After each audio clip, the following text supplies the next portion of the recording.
भाजपा आज अपना स्थापना दिवस मना रही है। इस अवसर पर शिमला स्थित भाजपा मुख्यालय दीपकमल चक्कर में भी स्थापना दिवस पर झंडा फहराया गया और भाजपा के संस्थापक डॉक्टर श्यामा प्रसाद मुखर्जी व पंडित दीनदयाल उपाध्याय को पुष्प अर्पित कर उन्हें याद किया गया। कार्यक्रम में नेता विपक्ष जयराम ठाकुर सहित अन्य भाजपा नेता व कार्यकर्ता मौजूद रहे। इस मौके पर जयराम ठाकुर ने कहा कि आज भाजपा देश ही नहीं बल्कि दुनिया की सबसे बड़ी पार्टी है और 21 राज्यों में भाजपा व एनडीए की सरकारें हैं।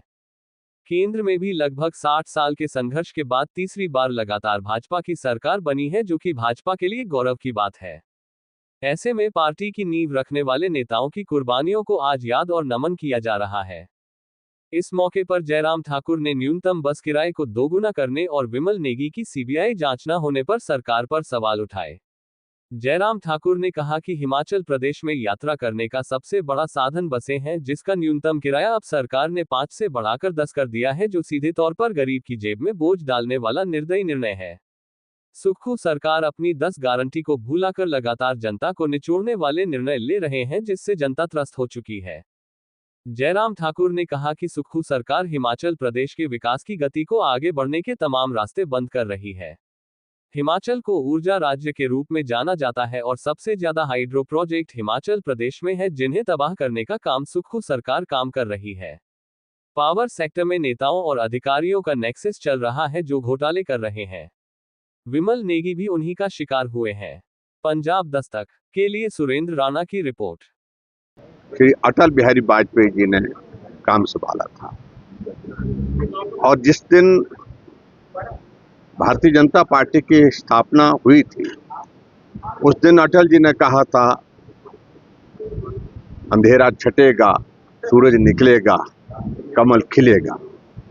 और आज हमारे लिए ये प्रसन्नता का विषय है कि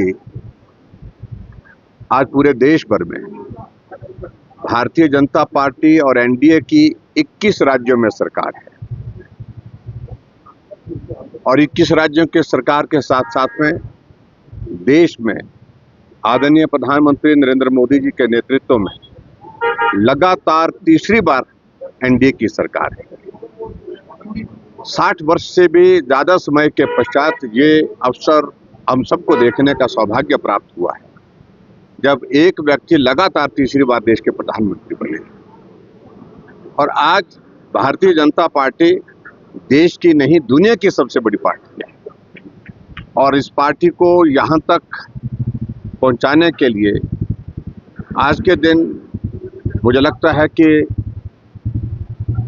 ये बहुत आवश्यक है हम सब के लिए, जिन लोगों ने अपने जीवन का बलिदान दिया और सारा जीवन संघर्ष किया और पार्टी की मजबूती के लिए, विचार की मजबूती के लिए जो है वो अपना सारा जीवन जो है वो अपना सर्वस्व लगा करके जो है वो निछावर किया है। देखिए, वर्तमान सरकार के काम करने के तरीकों को पूरा प्रदेश और पूरा देश अच्छी तरह से समझ चुका है। जो पार्टी सत्ता में बहुत सारी गारंटी के साथ आई, वादों के साथ आई, उन वादों को उन्होंने छोड़ दिया। और सबसे बड़ी बात है कि जो गरीब वर्ग है, जो ऐसा वर्ग है, क्योंकि हिमाचल प्रदेश में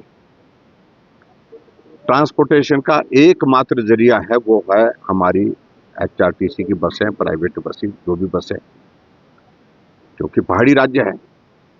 मध्यम वर्ग का व्यक्ति और गरीब वर्ग का व्यक्ति जो है वो बस में ही किराया करता है और अब ऐसे हालात पैदा कर दिए कि 2 गुना किराया बस में कदम रखते ही 10 रुपए आपको देने पड़ेगा। आप चाहे 100 मीटर जाएं, 50 मीटर जाएं, चाहे 1 किलोमीटर जाएं। तो मैं समझता हूँ ये बोझ जो है वो प्रदेश के गरीब लोगों के ऊपर, लाखों लोगों के ऊपर जो है वो पड़ा है। बहुत निर्दयता के साथ हिमाचल प्रदेश सरकार इस प्रकार के फैसले ले रही है, जिससे गरीब लोगों की कमर टूटी। और दूसरे, आगे बढ़ने के हिमाचल के सारे रास्ते को बंद करने का प्रयास आज से नहीं, पहले दिन से चला है, जब से सुक्खू जी की सरकार हुई। 2000 संस्थान बंद कर दिए हिमाचल प्रदेश में, खुले हुए, चले हुए बजटेड संस्थान। और उसके पश्चात जो हिमाचल प्रदेश की पूरे देश भर में एक बहुत बड़ी एक कंट्रीब्यूशन है। हाइडल सेक्टर में हिमाचल प्रदेश पूरे देश में सबसे ज़्यादा बिजली पैदा करने वाला प्रदेश है और इसलिए हिमाचल प्रदेश को ऊर्जा राज्य के रूप में भी जाना जाता है।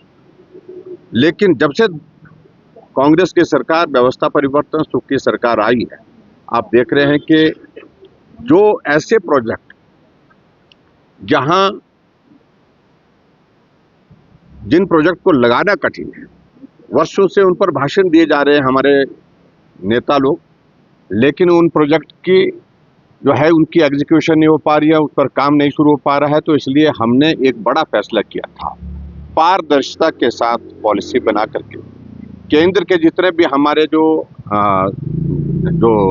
हमारे PSU जो हैं उनके साथ जो है, चाहे वो NHPC है, चाहे वो SJVNL है, उनके साथ जो है उसमें MOU किया। और इसलिए क्योंकि उनकी कैपेसिटी है, वो कठिन प्रोजेक्ट करने की स्थिति में है और वो इन्वेस्ट करने की स्थिति में है, क्योंकि वो प्रॉफिट में है, बहुत सारे अच्छी तरह से चल रहे हैं।